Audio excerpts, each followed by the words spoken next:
اور ہم نے کتاب میں بنی اسرائیل سے کہہ دیا تھا کہ تم زمین میں 2 دفعہ فساد مچاؤ گے اور بڑی سرکشی کرو گے. پس جب پہلے وعدے کا وقت آیا تو ہم نے اپنے سخت لڑائی لڑنے والے بندے تم پر مسلط کر دیے اور وہ شہروں کے اندر پھیل گئے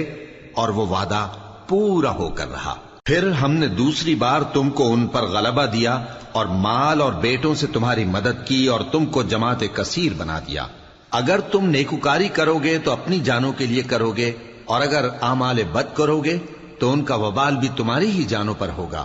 پھر جب دوسرے وعدے کا وقت آیا تو ہم نے پھر اپنے بندے بھیجے تاکہ تمہارے چہروں کو بگاڑ دیں اور جس طرح پہلی دفعہ مسجد بیت المقدس میں داخل ہو گئے تھے اسی طرح پھر اس میں داخل ہو جائیں اور جس چیز پر غلبہ پائیں اسے تباہ کر دیں. امید ہے کہ تمہارا پروردگار تم پر رحم کرے اور اگر تم پھر وہی حرکتیں کرو گے تو ہم بھی وہی پہلا سلوک کریں گے اور ہم نے جہنم کو کافروں کے لیے قید خانہ بنا رکھا ہے.